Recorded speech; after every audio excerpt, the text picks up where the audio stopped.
somewhere tonight, someone your age is doing something you haven't done yet. Maybe they bought a house. Maybe they got the job you wanted. Maybe they look happier, calmer, more finished than you feel.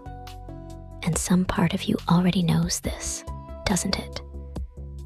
Because some part of you is always keeping score.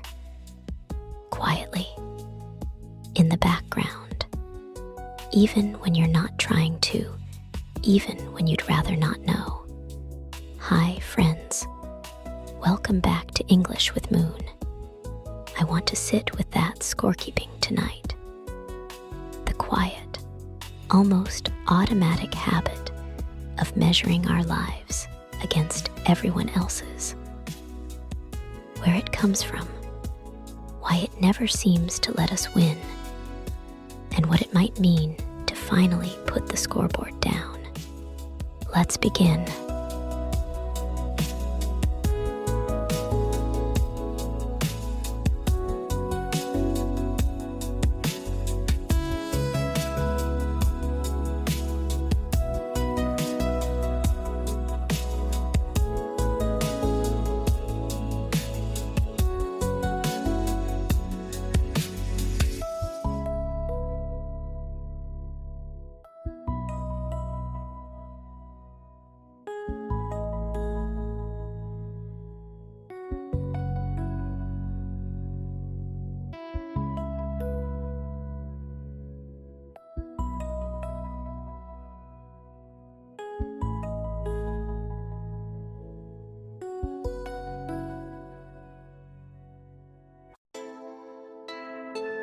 Comparison is strange because it doesn't feel like a choice.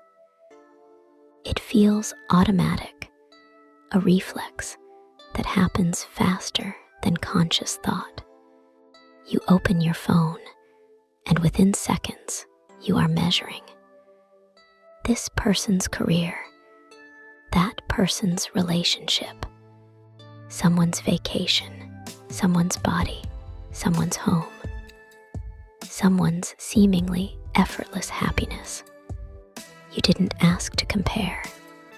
It just happened, the way breathing happens. One moment you're simply scrolling, and the next, some quiet part of you has already run the calculation and delivered a verdict. You are behind. You are less than. You should be further along by now. And most of the time, you lose this contest. Not because your life is actually worse, but because you are comparing your full, complicated, behind-the-scenes life to someone else's edited highlight reel. You are comparing your Tuesday, with all its ordinary struggle, to their single best day of the year. The one they chose specifically because it looked good enough to share. It is not a fair contest. It was never meant to be. And yet we enter it again and again, dozens of times a day, without ever quite noticing that the rules were rigged from the very beginning.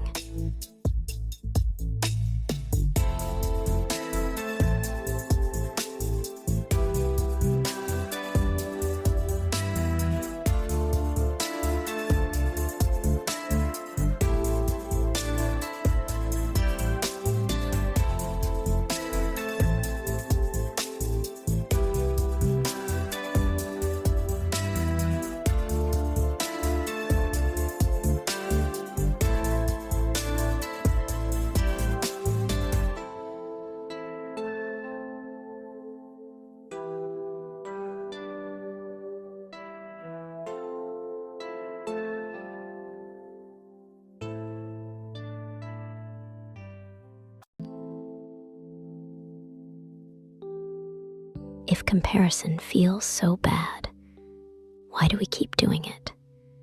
I think it's because, somewhere very old and very human, comparison used to serve a genuine purpose. It helped us understand where we stood in a group. It helped us know if we were safe, if we belonged, if we were doing enough to survive within a small community that depended on everyone contributing fairly. For most of human history, that group was small. A few dozen people, a village, a tribe you'd known your entire life. Comparing yourself to them gave you useful, local information. Am I hunting enough? Am I contributing my share? Is there something I should be doing differently? But we are not living in small tribes anymore, watching a few dozen people around us. We are watching millions, an endless, scrolling parade of other people's lives, each one another data point in a contest that was never designed to be fair and was never designed to end. We are running an ancient, useful instinct through a completely modern, endless feed.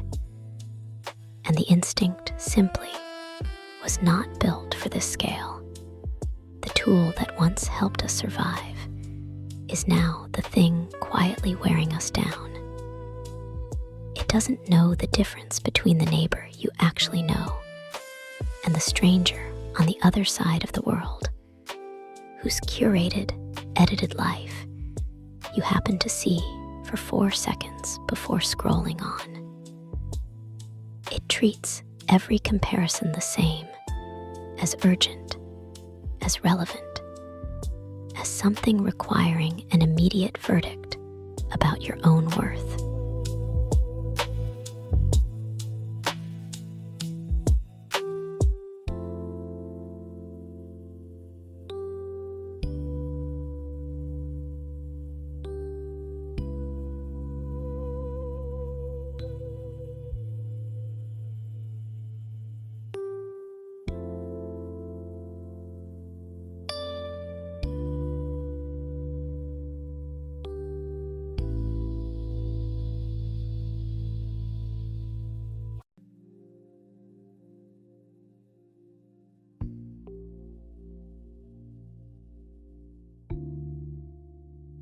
I want to tell you about a man named Daniel.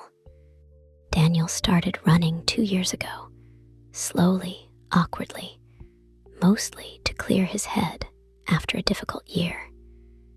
He wasn't fast. He wasn't graceful. He didn't own the right shoes at first, or understand the difference between a warm-up and just walking briskly for a few minutes. But he kept going, 3 mornings a week, along the same quiet route near his home, mostly alone, mostly in the dark before work. For months, running was simply his. No one watched him. No one timed him. He measured his progress only against his own earlier self. Could he run a little further this week than last week? Did his breathing feel a little steadier at the same distance? It was, in its own quiet way, one of the few parts of his life untouched by comparison. Then one Saturday, a friend convinced him to sign up for his very first race. A small local event, nothing serious, mostly neighborhood families, and a modest finish line set up in a park. Still, as the runners lined up that morning, he found himself surrounded by people who looked effortless, lean, practiced, clearly experienced, chatting easily about previous races the way Daniel might chat about a TV show. Within the first mile, dozens of them had passed him. He felt his old inner voice start up immediately, loud and certain. You don't belong here. You're too slow. everyone can see it. This was a mistake. But somewhere around mile 3, something shifted.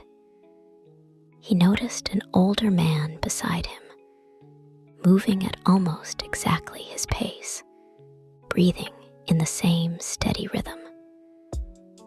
They fell into step together, not speaking much, just running two people who happened to be moving through the same stretch of road at the same moment, for entirely different reasons of their own. At the finish line, the man turned to Daniel, slightly out of breath, and said, "Good pace." Consistent the whole way. That's rare. You know, most people go out too fast and fall apart by the end. You paced yourself. Daniel almost laughed. He had spent the first 3 miles of the race comparing himself to runners far ahead of him, certain that his own performance was an embarrassment, and never once considered that his own pace, steady and unglamorous as it was, might actually be exactly what it needed to be. He had been so busy measuring himself against strangers, running someone else's race, that he had nearly missed noticing what his own body was quietly doing right.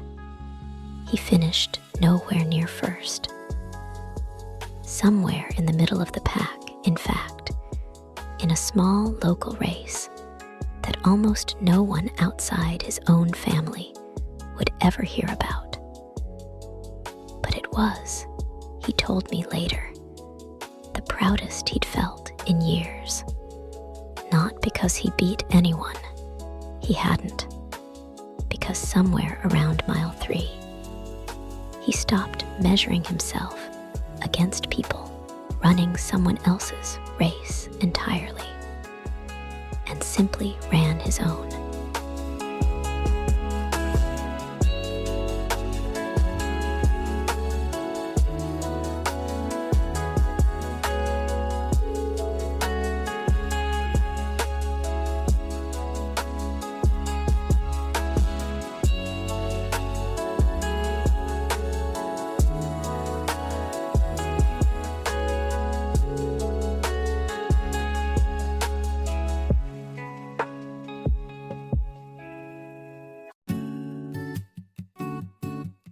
Here is something worth remembering the next time comparison creeps in. Every life you're comparing yourself to is on a different timeline than yours.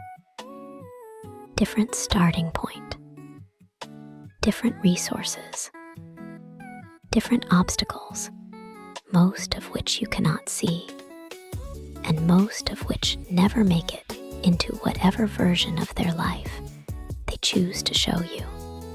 The person who has it all figured out at 30 may have had financial support you never had, or a stable childhood that gave them a head start you had to build for yourself from nothing.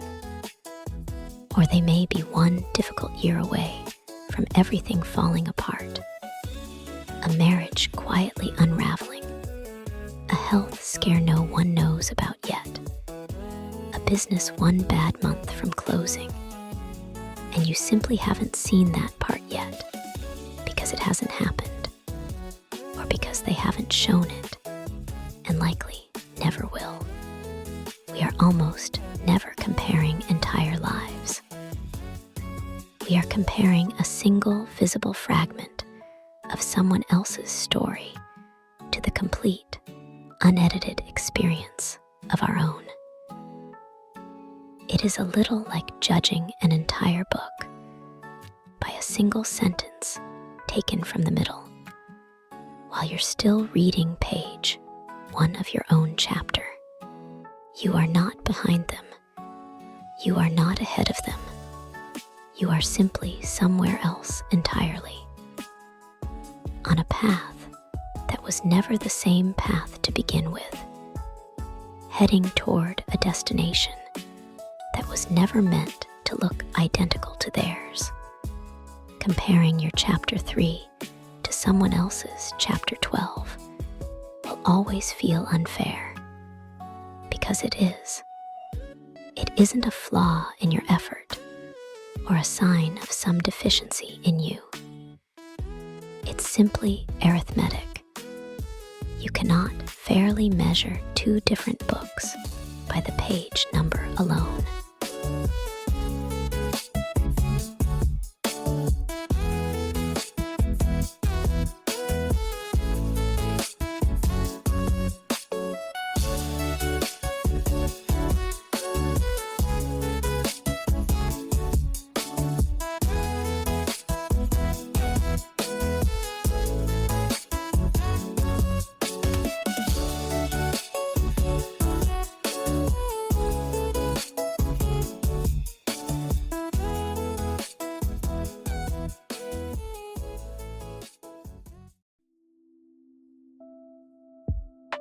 Here is a small fact about the moon that I find quietly reassuring. It does not make its own light. It has no need to compete with the sun's brightness, no need to measure itself against something built for an entirely different purpose, running on an entirely different scale. It simply reflects what light it has in its own time, in its own place in the sky, not brighter on the nights it wishes it could be, not dimmer out of some borrowed shame. Just whatever light happens to reach it, faithfully returned. And somehow that is enough to guide entire oceans, pulling the tides in a rhythm older than any comparison. Enough to be the thing people look up to on the darkest nights, when the sun is nowhere in sight, and its brightness would be no use to anyone anyway. Not because the moon competed with anything, but because it did, fully and quietly, the one thing it was actually there to do. I imagine sometimes what it might sound like if the moon spent its nights comparing itself to the sun. If it looked at that enormous, blazing light and thought, I will never be that bright. What is even the point of me? If it dimmed itself further out of discouragement, or exhausted itself trying to burn like something it was never built to become, it would lose the one thing that actually makes it valuable. Its own particular, gentler light. The kind that lets you look directly at it without looking away. The kind that lets you navigate a dark night without being blinded. Maybe that is worth remembering. You do not need to shine like someone else's sun. You were never built to. You only need to be fully, quietly, yourself, reflecting whatever light you actually have in your own time, on your own path across the sky.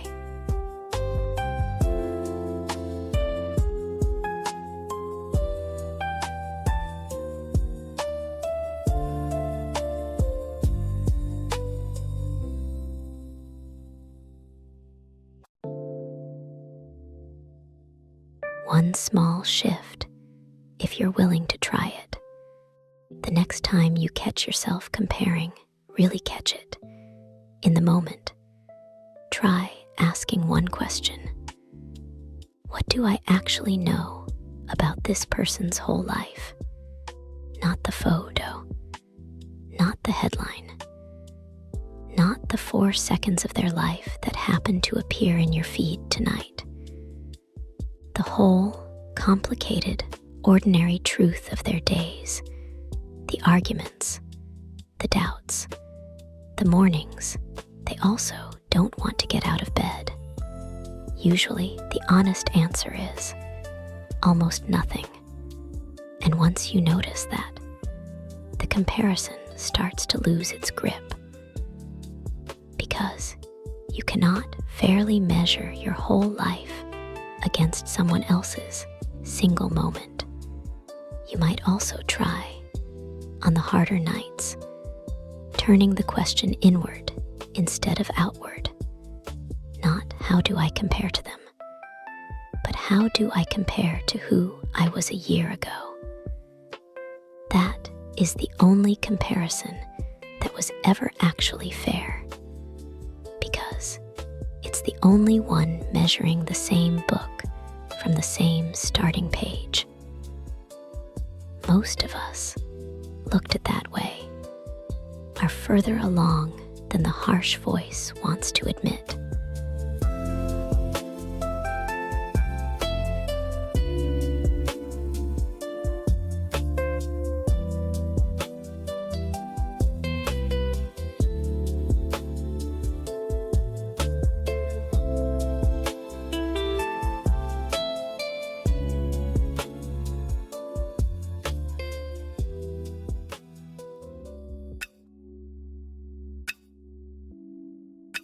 Let me say this plainly before we finish tonight. I see you scrolling late at night, quietly measuring your life against everyone else's. The career, the relationship, the body, the seemingly effortless ease of it all. I see the tiredness that comes from a contest you never actually agreed to enter, whose rules were never fair to begin with. I see how quickly it happens, too. A few seconds of scrolling, and suddenly, your whole evening has a different weight to it. A heaviness that wasn't there 5 minutes earlier. I want you to know, you are not behind. You were never in a race with these people to begin with. There was no starting line you all crossed together. No shared finish line waiting somewhere ahead. There was only ever your own path, unfolding at its own pace, according to its own particular difficulties and gifts. Your pace is your pace. Your timeline is your timeline. And the parts of your life that feel unfinished, uncertain, or slow, they are not evidence against you. They are simply where you are right now, on a page somewhere in the middle of your own story. Not the ending, not a verdict, just the current chapter. You are allowed to stop measuring. You are allowed to close the tab, put down the comparison, and simply live your own life at your own pace, in your own light, trusting that it was never supposed to look like anyone else's to begin with. And if you find yourself back in the comparison tomorrow or the next day, because old habits rarely leave all at once, that's all right too. You're not failing at this. You're simply unlearning something that took years to learn in the first place. Be patient with the unlearning. It's allowed to take time.